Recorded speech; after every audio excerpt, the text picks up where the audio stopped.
चलिए दोस्तों, आज हम लोग सोशल साइंस के 40 क्वेश्चन हम लोग डिस्कशन करेंगे।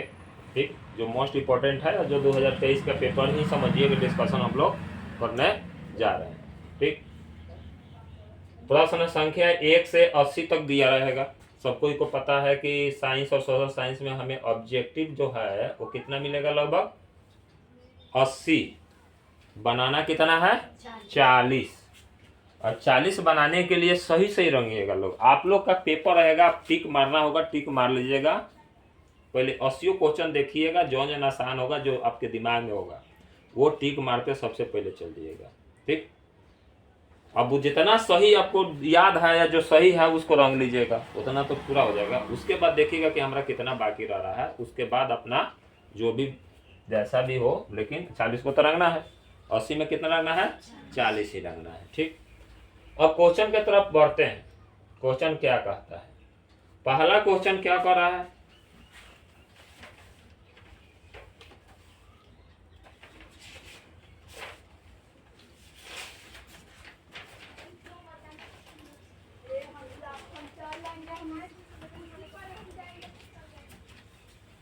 पहला जो क्वेश्चन है वो कह रहा है कि भारतीय वन्य जीव बोर्ड का गठन कब किया गया था। तो भारतीय वन्य जीव बोर्ड का जो गठन किया गया था वह किया गया था 1952 में। चलिए गुड, 1952 में किया गया था। ठीक, आगे बढ़ते हैं क्वेश्चन के तरफ। आयुर्वेद के जनक कौन है, चरक। ठीक, आयुर्वेद के जनक क्या है, चरक हैं। धन्वंतरी भी किए थे। ठीक, वो आयुर्वेद के से ही किए थे। पतंजलि योग के जनक, पतंजलि योग के जनक। शल्य चिकित्सा के लिए शुरू शल्य चिकित्सा लिख लीजिएगा लोग। योग के जनक के हैं पतंजलि योग। ठीक, अगला बात कह रहा है कि शल्य चिकित्सा मतलब हड्डी के जोड़े वाला चिकित्सा किसके द्वारा हुआ था, सुश्रुत के द्वारा। किसके द्वारा, क्लियर है। अगला कह रहा है कि टेक्सोल का उपयोग किया जाता है मलेरिया के लिए, कैंसर के लिए। गुड, कैंसर के लिए किसका इस्तेमाल करते हैं, टेक्सोल का। आगे बढ़ते हैं। एड्स वायरस से होता है, सब कोई जानते हैं। ठीक, टीबी का डॉट्स और भी दवा है। मलेरिया के लिए कुनैन लिख लीजिएगा लोग। मलेरिया के लिए क्या होता है, कुनैन।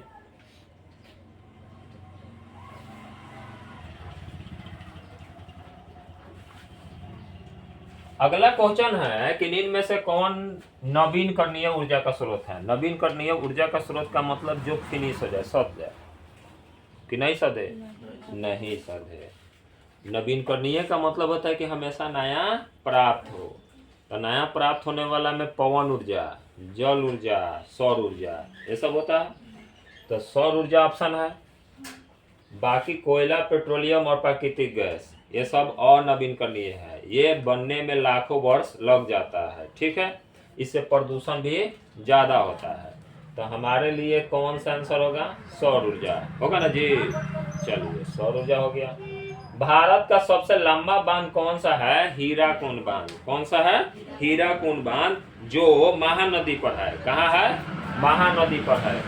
लिख लीजिए, महानदी पर। यह पूछ देगा। लगभग 5 किलोमीटर लंबा है। कितना किलोमीटर लंबा है, 5 किलोमीटर लंबा है हीराकुंड डैम। इसी को पंडित जवाहरलाल नेहरू कहे थे आधुनिक भारत का मंदिर। क्या कहे थे, आधुनिक भारत का मंदिर। कौन सा, हीराकुंड डैम। किस नदी पर है, महानदी पर। अच्छा, रिहांद बांध रिहाने नदी पर है। ठीक, और टिहरी बांध जो है भागीरथी नदी पर है। कहाँ है, भागीरथी नदी पर है टिहरी बांध। भाखड़ा डैम जो है सतलज नदी पर है। भाखड़ा डैम किस पर है, सतलज नदी पर। टिहरी बांध जो है किस पर है, भागीरथी नदी। ठीक, और उत्तराखंड में है। कहाँ है, उत्तराखंड में। हिमाचल प्रदेश में सतलज नदी पर भाखड़ा डैम है। ठीक, अगला कह रहा है कि कहलगांव तापीय विद्युत परियोजना। एक बात याद रखिएगा, सब तो बिहार से जुड़ा हुआ है। कहलगांव में, भागलपुर में पड़ता है। कहलगांव कहाँ पड़ता है? भागलपुर में, तो भागलपुर होगा। अब मुजफ्फरपुर में कांटी, लिख लीजिए, मुजफ्फरपुर में कांटी, ठीक। बरौनी वाला बरौनिये नाम से जाना जाता है, तो उसके लिए दिक्कत नहीं है, लेकिन मुजफ्फरपुर के लिए कांटी, अब भागलपुर कहलगांव, ठीक। भूकंप का सर्वाधिक विनाशकारी तरंग जो होता है एल तरंग होता है, सबको जानते हैं। चलिए, अच्छा है। बिहार में निम्न में से किस नदी को बिहार का शोक कहा जाता है? कौन नहीं जानता है कि बिहार का शोक किसे कहा जाता है? किसको कहते हैं जी? कोसी को, ठीक। अच्छा, निम्न में से कौन सा क्षेत्रीय पार्टी है? तो लोक जनशक्ति पार्टी। इनका चुनाव चिन्ह क्या है? बांग्ला छाप। क्या है? बांग्ला छाप। ये श्री रामविलास पासवान जी द्वारा स्थापित किया गया था, ठीक। नर्मदा घाटी परियोजना किन राज्यों में है? नर्मदा घाटी गुजरात, महाराष्ट्र, मध्य प्रदेश। लिख लो लोग, गुजरात, महाराष्ट्र और मध्य प्रदेश। बिहार, उत्तर प्रदेश, मध्य प्रदेश कौन सा? सोन परियोजना, सोन नदी परियोजना, ठीक। और तमिलनाडु, केरल और कर्नाटक पर लिख लीजिएगा लोग कावेरी नदी। यहाँ लिख लीजिए कावेरी नदी परियोजना, इस पर सोन नदी परियोजना, ठीक। इस पर तो हो ही गया। दूसरा पर कावेरी, ठीक, लिख लीजिए। अब पश्चिम बंगाल, उत्तर प्रदेश, पंजाब, ये तीनों का बॉर्डर शेयर होगा तभी ना परियोजना होगा। बॉर्डर तो शेयर है नहीं है। एक पश्चिम बंगाल जो पूर्व में है, उत्तर प्रदेश जो बिहार के पश्चिम में है कि दक्षिण में? पश्चिम में है। पंजाब उससे और आगे है, ठीक। निम्न में से कौन भारतीय किसान तो महेंद्र सिंह टिकैत, ठीक। जयप्रकाश, ऐसे ये भी थे, मोरारजी देसाई भी थे, चौधरी चरण सिंह भी थे प्रमुख ने। आगे देखो, जयप्रकाश नारायण संपूर्ण क्रांति, जयप्रकाश नारायण संपूर्ण क्रांति। जयप्रकाश नारायण, देखो दो गो चीज याद रखना है, डॉक्टर राजेंद्र प्रसाद, जीरादेई सिवान, ठीक। हाँ, संपूर्ण क्रांति के जनक जयप्रकाश नारायण कहाँ है? सिताब दियरा। कहाँ है? सिताब दियरा, सारण और बलिया जिला के बॉर्डर पर है, सरजुग नदी के उस पार, गंगा और सरजुग के संगम पर, ठीक। अगला क्वेश्चन के तरफ बढ़ते हैं। तो कोई भी जानते हैं कि 5 वर्ष का चुनाव, पंचायती राज प्रणाली की शुरुआत राजस्थान से किया गया था, सब कोई जानते हैं।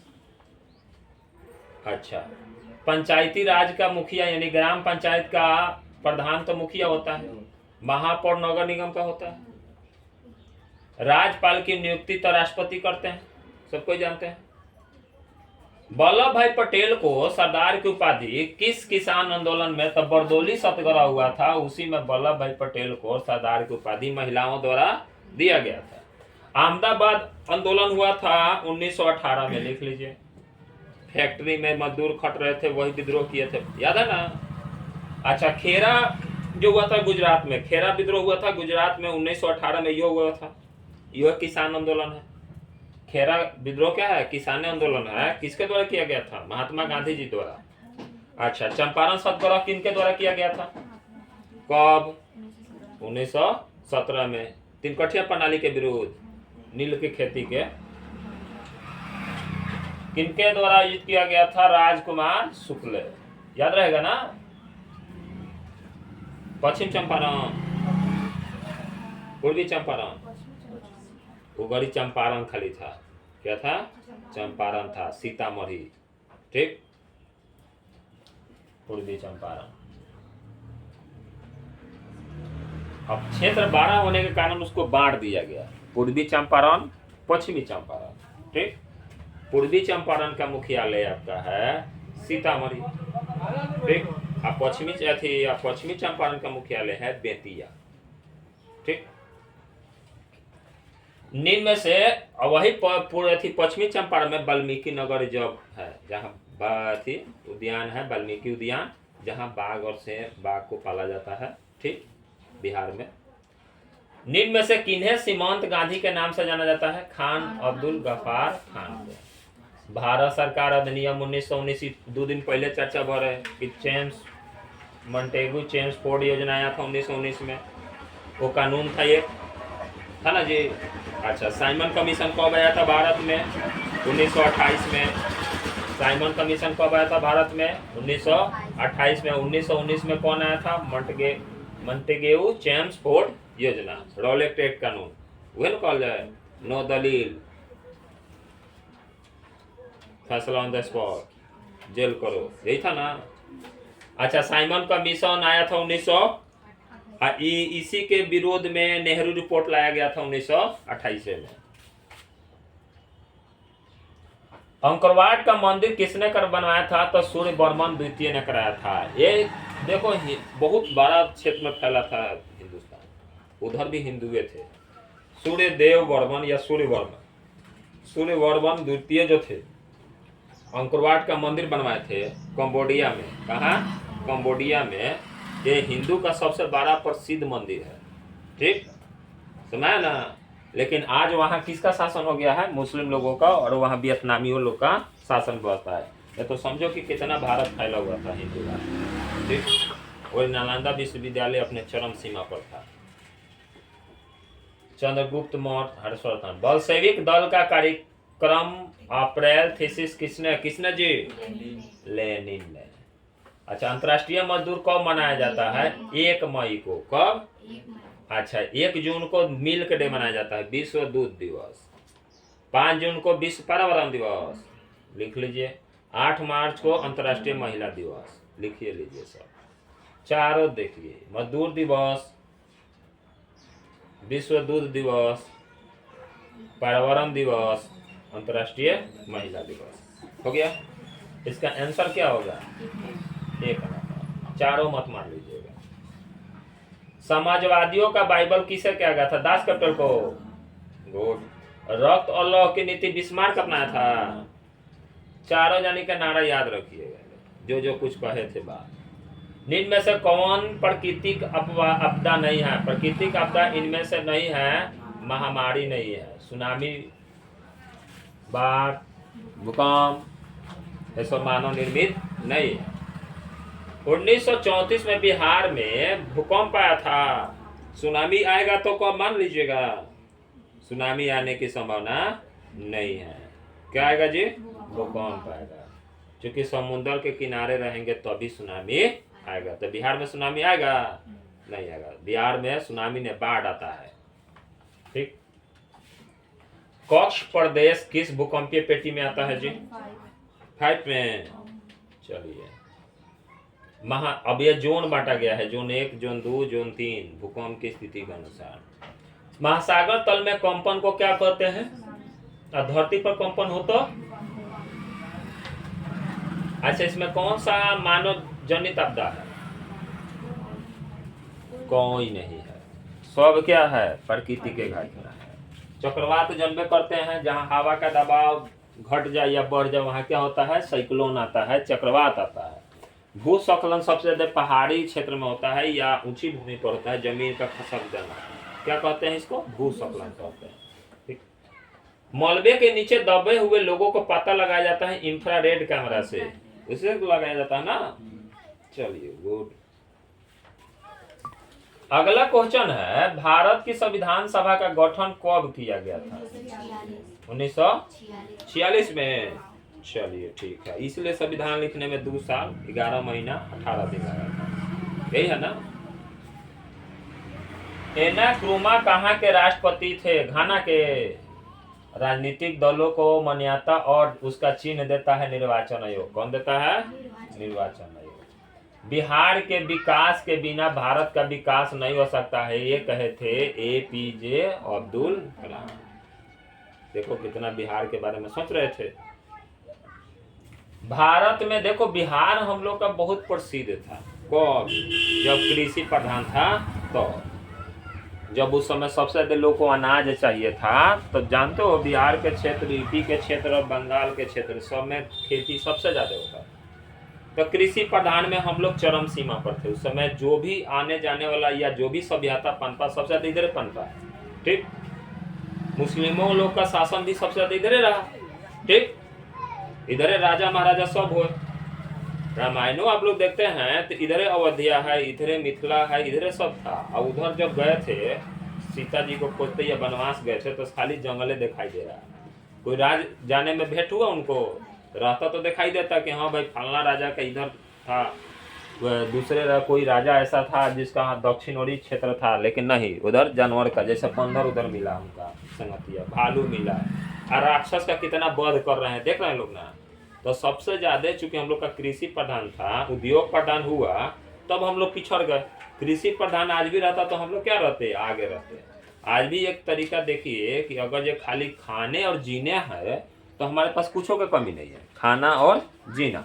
लेकिन उद्योग जैसे गाड़ी चाहिए, कार चाहिए, बहुत सा फैशन वाला चीज चाहिए, तो तब तो उद्योग चाहिए, तो हमारे पास अब लेबर नहीं है। ठीक, तो मान लीजिए कि दिल्ली में जाइए और बिहार का कंपेयर कीजिए, हम लोग के पास हर एक दरवाजे पे एक चापाकल मिल जाएगा। दिल्ली में जाइए किसी के दरवाजे पर चापाकल देखिए तो जीने के लिए बिल्डिंग चाहिए कि पानी चाहिए? पानी चाहिए ना, सबसे अहम चीज पानी, हवा। और सबसे ज्यादा दिल्ली प्रदूषित है हवा से। अब बोलिए, उस देखा जाए उस तरीका से तो बिहार आज भी संपदा संपन्न है। यहाँ शुद्ध हवा मिल जा रहा है, शुद्ध पानी मिल जा रहा है, अनाज शुद्ध मिल जा रहा है, वहाँ पीसा पसाया हुआ अनाज जाता है, गेहूं जाता है, चावल, अब रेट खरीद के खाए सब। ठीक, भारत में योजना आयोग का गठन कब किया गया था? 15 मार्च। आज अब ये योजना आयोग जो है 2014 से नीति आयोग हो गया। 2014 से क्या हो गया? नीति आयोग। ये 5 वर्षीय योजना इसी में आता है। और इसका अगला वही है, कृषि का विकास कारण 5 वर्षीय योजना का प्रमुख पहला था। पहले 5 वर्षीय योजना लाया गया था ना, तो उसमें सबसे ज्यादा कृषि का विकास हुआ था। ठीक,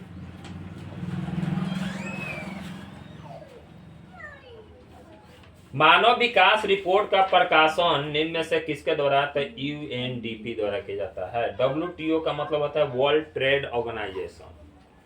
ठीक, विश्व व्यापार संगठन। इसका मुख्यालय आपका है जिनेवा में, स्विट्जरलैंड, जिनेवा। डब्ल्यूएचओ को कहते हैं वर्ल्ड हेल्थ ऑर्गेनाइजेशन, विश्व स्वास्थ्य संगठन, विश्व स्वास्थ्य संगठन। इसका भी मुख्यालय है जिनेवा। यूएनडीपी को कहते हैं संयुक्त राष्ट्र विकास कार्यक्रम। यूएनडीपी को कहते हैं संयुक्त मतलब यूनियन नेशन डेवलपमेंट, ठीक है, प्रोग्राम। यूएनडीपी संयुक्त राष्ट्र विकास कार्यक्रम, संयुक्त राष्ट्र विकास कार्यक्रम। इसका मुख्यालय न्यूयॉर्क में। आईएलओ को कहते हैं इंटरनेशनल लेबर ऑर्गेनाइजेशन, अंतर्राष्ट्रीय श्रम संगठन, अंतर्राष्ट्रीय श्रम संगठन।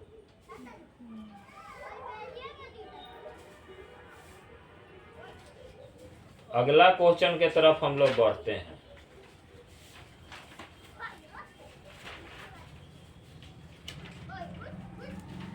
भारत का पहला मानव विकास रिपोर्ट किस प्रधानमंत्री द्वारा? तो अटल बिहारी वाजपेयी द्वारा। यो एक अपने में अद्भुत प्रधानमंत्री भारत के थे। इनका भी आज तक 4 ताला बिल्डिंग नहीं था। ठीक, इनका भी टूटा फूटा घर देखिएगा। गरीबी के कुचक्र की धारणा किसने दी थी? किसने दिया था? नॉक्स ने।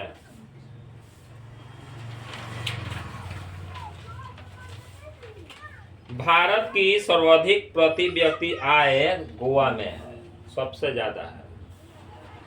वर्ष भर में किसी देश में अर्जित आय की कुल मात्रा को क्या कहते हैं? राष्ट्रीय आय कहते हैं। गुड, आज इसी के साथ वॉल्यूम 1 मतलब समझिए सोशल साइंस का डिस्कशन समाप्त करते हैं।